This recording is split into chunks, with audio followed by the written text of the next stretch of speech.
Da, da, da, da, da, da, da. Dun, da, da, da, da, da, da. Surprise! Hi, everybody. So, at the end of the last review, I said, see you next week for a review of the Lower Decks review. And then They made Paramount us. Plus. They made you a liar. You're a Paramount Plus liar. said, I don't think so. So I'm here once again with my best friend in the whole world, Jason Harding, and we just watched Those Old Scientists, the Lower Decks Get it? crossover episode. Do you TOS. get it?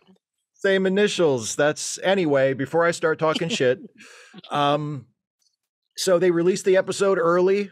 So we're reviewing 2 episodes this week, and then we'll be back to reviewing 1 episode next week because they're moving everything up a week for their release schedule. So For this some was reason. for some reason. So this was episode 7 of Strange New World season 2, Those Old Scientists, and let's talk about what happened in it real quick before we talk about what we thought about it. Boimler traveled forward in time because of a space thingy. Yes, they found a portal on a planet in Lower Decks that The threw Rands, Boimler. yeah. And then they tried to send him home, but then Mariner jumped through from her show. Yeah. And then the Orions stole the thingy, and then Damn the Orions. time thingy, and then they had to find the Orions, and they found the Orions. Yeah, and then they traded. Yeah, and they had to find the magic metal that made the portal work, and it turns out it's the same magic metal that they made Captain Archer's Enterprise out of, and there was still a little piece of Archer's Enterprise in Pike's Enterprise, so they dug that out and they plugged that in, and then they went home. At the end. The end. Simple. See how simple that was? Simple. Steve? Yes. Since this is your show. Yeah, yes, my friend. And because I think everyone is anticipating your hatred of this episode, please tell us, what do you thought on Those Old Scientists? I mostly liked it. Can you guess which parts I liked? The non-animated parts? The live action parts I thought were quite good. Because, well, first of all, so Tawny Newsome and Jack Quaid, who are the actors who play Mariner and Boimler, respectively, are ridiculously talented people. They're both very good. They're both very good in this episode, and they're just good in general. Like, they're terrific. And they both do a very good job in this episode because they get to actually play their characters, you know, fully instead of just voicing them. And they have terrific comic timing. They get laughs multiple times in this episode just with, you know, their reactions or their interplay with them, with each other or the other characters, or just, you know, the way they will kind of sneak a little line in here and there. And the rest of the Strange New Worlds cast does just as good of a job with that. They all have really good timing. They're all really good comedic performers, which I think is important in a Star Trek cast because Star Trek gets goofy sometimes. And generally, I thought it was good. I mean, and the good parts were good enough to kind of carry me through the parts that made me roll my eyes a little. I mean, you as people who watch my stuff regularly know, and as you know, Jason, I don't like it when they write Star Trek characters like they're people who watch Star Trek. That just doesn't work for me. And that's the whole premise of Lower Decks. They all act that way. They all act like they're Star Trek fans who are also in a Star Trek show. And there's a lot of that in this episode, but they kind of cut it by showing us how sort of incredibly patient the Strange New Worlds cast has to be with especially Boimler, but also to Mariner, you know, when they kind of fanboy out. You know, you get the impression that the Enterprise characters are just kind of like, okay, you know what I mean? Like they're sort of they're flattered, but also kind of mildly annoyed by it. Like, all right, just calm down. We have a situation here we need to settle, you know? So I think they get away with it for that.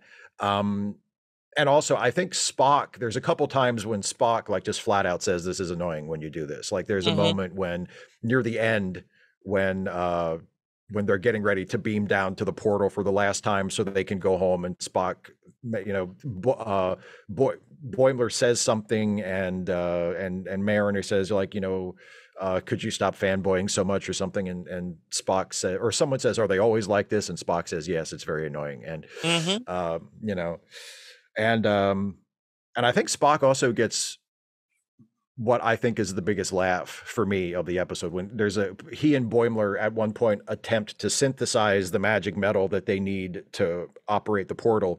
And they're putting it in a centrifuge, and then they screw like a big top on it, and Spock hits the button, and they go, you know, they sort of step back, and something goes wrong, and it starts throwing sparks everywhere. And Boimler says, are sparks good? And Spock says, no, they are not. And just the way he flatly delivers that line while walking away in kind of a hurry to get clear of the explosion that's about to happen was just hilarious. And also, we get to see Ethan Peck doing the creepiest fake smile since Data smiled in that one episode when he was learning to dance on the holodeck. And Brent Spiner plasters on that rictus grin as Data. We see Spock get a couple, because Spock is experimenting with emotions. So we see Spock laugh and smile a couple of times in the episode, and it's hysterical. So I mostly liked it. Liked it. What did you think?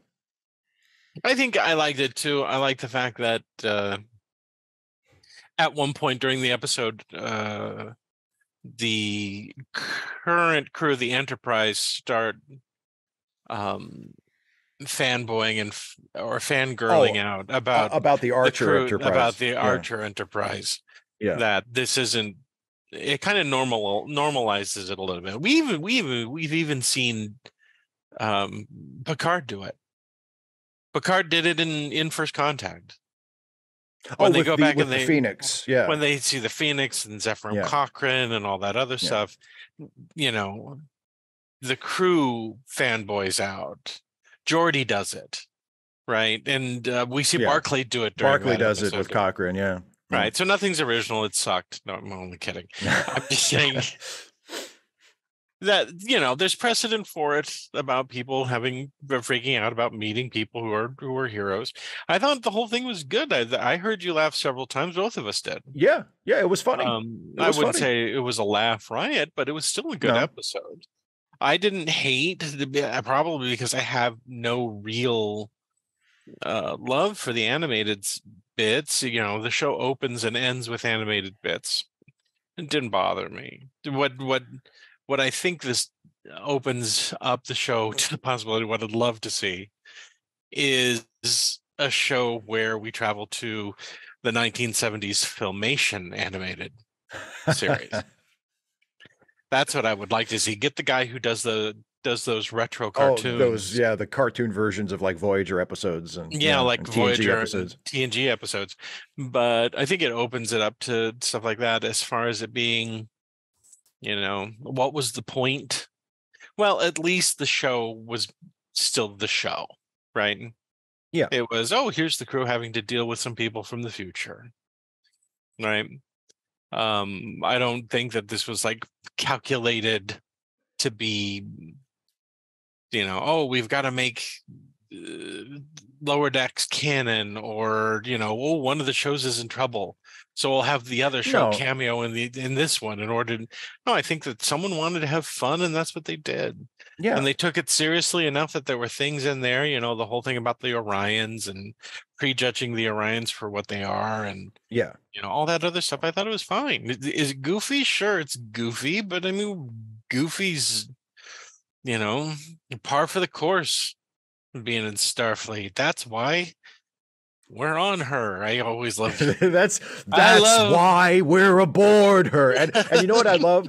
Everybody remembers Kirk giving that speech, and they forget why he's doing it. It's for one of the dumbest plots that TOS ever came up with. It was like, I know, turning control of their bodies over to aliens. And he's like, and he gives the most inspiring speech of the series to get everybody to agree to do this incredibly dumb thing. Risk is our business. Yeah. Well, yeah, and I agree with you. I mean, both shows, as far as we can tell, Both shows are successful in terms of viewership and stuff, Okay. especially Strange New Worlds, because Mm-hmm. it has cracked the Nielsen streaming top 10 twice now, Has it which no really? other I star. Yeah, didn't which care. yeah. I But mean, oh, I'm that's just nice. saying, but so it's not like one show needed to like lift another one up or something. As far as I Mm-hmm. can tell, they're both popular shows and successful shows. Okay. Um, but uh yeah, it was a fun episode. It was well structured in terms of how the story goes. Boimler shows up relatively early. Shows up in Pike's half of it like relatively early, and then Mm-hmm. it seems like they figured out how to send him home, and then right when he's about to go home, Mariner shows up and throws a wrench in the whole thing, and then they have to go back to square one, and you know, um, and then they sort of like the two lower decks characters separate, and Boimler pairs off with Spock for a little bit, and Mariner pairs Mm-hmm. off with Uhura for a little bit, and so there's some nice scenes there. There are a couple of laughs that again are just purely from the timing, and it's like when you look back on it, it's like, oh, that's the easiest laugh in the world, but they execute it just perfectly, like Mm-hmm. when they're in the shuttlecraft, and they're doing like Boimler's he's going to contact the Orions to come up with some kind of a trade so they To can get the trade time portal back. the grain, yeah. The grain, yeah. And Mariner says, "Well, you're going to need help, and I'm the best person to help you because I never get caught." And like the instant she says that, La'an is there with a phaser, and she Mm-hmm. has caught them. And it's just the timing of it that gets the laugh. It's perfect. It's perfectly timed. Mm-hmm. So yeah, I liked it. I liked it quite a bit. And as far as the animated stuff, it's not that the animated sections were bad, and people Mm-mm. misunderstand. Like it's not that I think Lower Decks is a bad show. It's not. I don't think it is. It's just not funny. Yeah. For you, it's Um, not funny. For other for me, yeah, people, obviously, for it's there are funny. people who like And it who that's do the think it's same funny. thing. That's the same thing for me. I don't think I have it in Yeah. me to say I outright hate any Star Trek. There's Star Trek No. that No. got to me, and and then there was ones that didn't. Yeah. Voyager lost me with the frickin' half Neelix, half Oh yeah, Tuvix. Yeah. when the crew Yeah. decided, nah, screw this thing, Kill him. kill it, it'll make Bring us back feel the other better. people. Kill this Yeah. guy. Yeah. I was already losing interest in the show by that point, and then after that show, I was kind of like, oh well, I don't need to watch this. This isn't something I'm not really attached to any of the characters, and Yeah. I walked away. And the same thing for Enterprise. I would get to that damn theme song and go, no, I'm Do I okay. really want to do this? I Yeah. don't need to watch this. And I've kind of stayed away from it even now when I can easily just jump past You can the theme skip song. intro. Yeah. Yeah. Yeah. I And mean, maybe I'll watch the rest of it, but the same thing with Lower Decks. I don't find it funny, but I'm sure it's, for other people it's funny. That humor is very subjective. And oh, sure. so Well, yeah. I know there are people. I know there are people who love Lower Decks and think it's and call it their favorite show, and that's sure. fine. Hmm. I'm not. It's not my job to try and convince them otherwise, nor do I want to. It's not Hmm. remotely what I'm interested in doing. But as you noticed, I'm sure, while we were watching this episode just now, yeah, it got me to it has it has more laughs in it than the entire previous season of Lower Decks had for me. I No. mean, and for me, none of the laughs were from the animated stuff. Like Hmm. the live action stuff, there are some genuinely funny bits, and it's very entertaining and really enjoyable. Hmm. The animated stuff, it's just kind of okay. Let's It's just okay. watch this. I mean, like it's not actively bad. It's not like, oh God, I can't believe I'm watching this, but it's not funny. The jokes aren't really jokes. It's just, it's Lower Decks. They make references, characters are loud, characters overreact to things. And the thing is, there are some overreaction gags in the live action parts of this episode too, but they work better because you're watching an actor like in live that kind of precisely timed gag is really hard to pull off in animation, because it comes across as too over the top and cartoony. But Hmm. like, when Boimler does like a jump when he turns around and number one is standing there, like that works because an actor showing off comic timing in a three-dimensional world, and he's got to get that just right. And you have to believe that he was really startled by that person he knew was going to be there, because it's a show. And, and it just, there's something, it's hard to describe. It just works better, and it feels less over the top and obnoxious than it does when they do those kinds of gags in Lower Decks. It just works better for me. So yeah, I didn't have like an active problem with the animated parts, but they were not the parts that worked for me. The parts that worked for me were the live action parts, which at this was point the majority of the episode. At this point, I treat Star Trek like Marvel. Okay. I don't read every single Marvel comic. When I did read comics, and I didn't think that every single Marvel comic was great. There were Marvel comics that I really, really liked, and there were Marvel comics that I knew existed, tried to read them, didn't particularly like them. I didn't point at them and say they suck, nor did I deny that they were part of the Marvel universe, right? I wouldn't. Yeah. Here's the thing: I knew about Fantastic Four. I read some Fantastic Four, and I was like, okay. I wasn't a huge fan of Fantastic Four. I still like Spider-Man.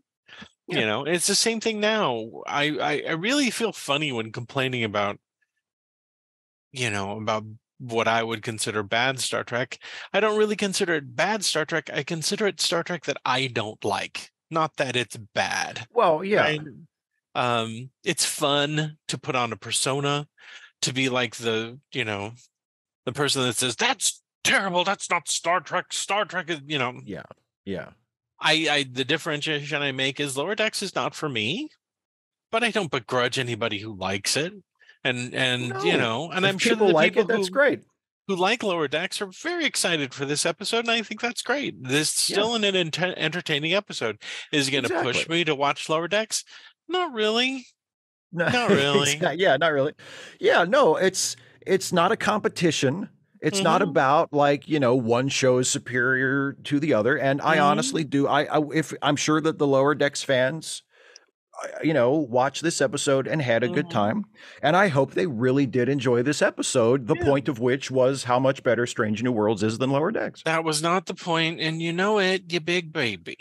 That was the whole point, is that Boimler comes to the Enterprise and he's like, everybody's better here. This is better than where I'm from. And so now canonically, we can argue about canon. Now, canonically, Strange New Worlds is better than Lower Decks. Not that I care. That's not what I'm here for. That's not what I'm trying to say. I'm just saying as a statement of fact. 1977, when I was 8 years old, and the only Star Trek I had to fucking wait for it to come on a repeat until they showed it on TV at a particular time. It didn't have brand new special effects. In fact, the special effects were so bad that sometimes you couldn't tell what was going on. It was a painted milk carton being dangled from a fishing pole. Yeah. For me to complain that 2 out of the 4 Star Trek shows that are currently being produced right now had a crossover is ridiculous. Yeah.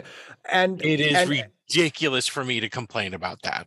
And the thing about that is, like, because I was thinking about this earlier, and I've thought this off and on ever since they announced that they were going to do this, like before I even knew what the episode was going to be.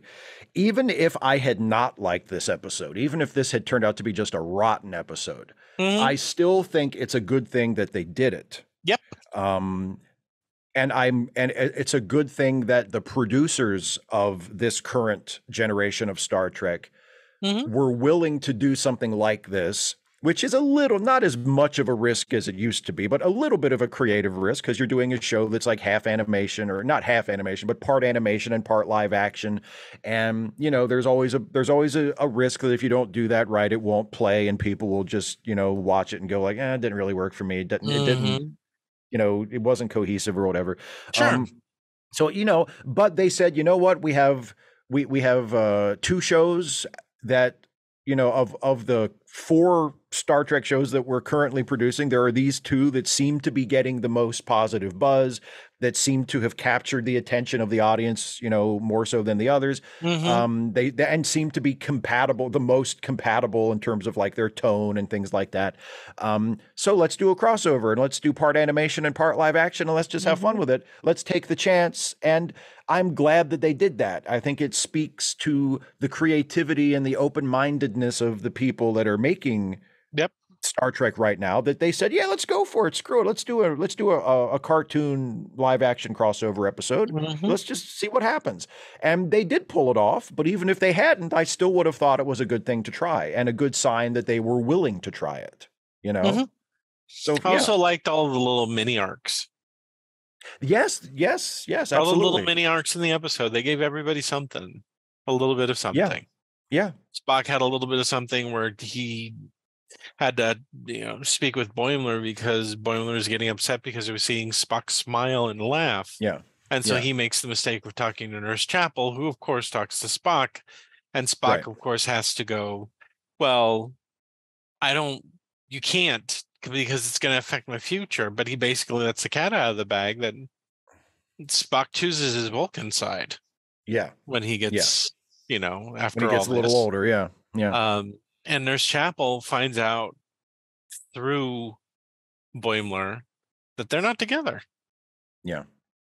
After, she said, I didn't expect us to be together this entire time. We are reminded, which I liked, that the Uhura in the original series does like to have a lot of fun outside of work. Yeah. She does have a whole bunch of stuff that she does. Yeah. Aside from being just a dedicated Starfleet officer. Lest us forget the fan dancing and the singing and the everything else that she does. Indeed. Something that I forgot, when they started bringing it up in the episode, I said, oh yeah, she does. She does have a life outside of Uhura, of her job. Even when we get to, Nichelle Nichols playing Uhura in TOS, like she's a lot more sort of relaxed than Celia Rose Gooding's take on which again, like this is fresh out of the academy Uhura. Like last year she was a cadet still. And the Uhura that we see in classic Trek is, 7 years down the line. She's a lieutenant. She's been, obviously, we now can assume she's been working on this ship for several years and has gotten comfortable. And, it's just really, like I said, her hair down a little. Yeah. During the previous episode to you, I don't think I said this on the show. It's really too bad that all of these fantastic memories she has on board the Enterprise are completely erased by Nomad. But it does, it helps to ensure that, having met people from the future in this episode, like she won't, it'll only affect her life for the next 6 or 7 years. And then she'll lose all those memories and she'll forget that she met people from the future. So remember, she has to relearn how to read. Yes, exactly. But it doesn't take long and she gets back up to speed. And by the next episode, it's like it never happened. Dumbest TOS things ever. Oh, absolutely. And one of dozens of things you could point to anytime anybody gets too up their own ass about the canon or how it's not being taken seriously or whatever. It's like, okay, remember when Uhura had her mind erased and their solution was just to re-educate her and they never, ever clarified whether she ever got her memories back? That happened in Star Trek. Like that's a fact in Star Trek. It did happen in Star Trek. But the other mini arc is Pike's mini arc. I was about his birthday. Yes, I was going to bring that up. Yeah. And about how Boimler, both Boimler and I can't remember the other one's name. Mariner. They both know exactly what happens to him. Yeah. And they're only a little surprised that he knows what's going to happen to him. Right? Yeah. So I'm glad that wasn't overplayed by stuff. We did basically watch two people fanboy over meeting icons, but at least it was funny. Right? Yeah. It was... And I thought that was a really smart connection to make with the time travelers and Pike. Yeah. Like, because of Pike's situation, because he has foreknowledge of his own fate, Mm-hmm. he can kind of relate to what the time travelers are going through. Because from the point in history where they have been dropped, they know the future too now, and they have to kind of deal with that. And Pike, at least in terms of his own life, he has had to deal with that for the last few years Mm-hmm. too. And it's Yeah. like, it makes sense that they would connect on that point, that even though Pike is clearly kind of annoyed with these people, not to the point that he like mistreats them or anything, but like you can tell Mm-hmm. he's exercising a lot of patience. Mm-hmm. But at the same time, there's in that scene he kind of softens toward them, and he's like, you And know what, I understand what is going on in your head a little bit because I have that too. and Una's made me cry a little bit. Because she comes to sort of be used as like a symbol for Starfleet after what Yeah. she's gone through, This earlier this year, season. Yeah, yeah. yeah, Being nearly thrown out because of, because of being different. She's now yeah. this they use her to recruit people They into put her stuff. on a recruitment poster. Yeah, Yeah. yeah, I thought that was very sweet. yeah, And so I liked the episode. It was good. It was a yeah. good Good episode. episode. I may not be a fan of Lower Decks, but having the cartoon characters show up and having them bookend the episode really didn't bother me at all. Really.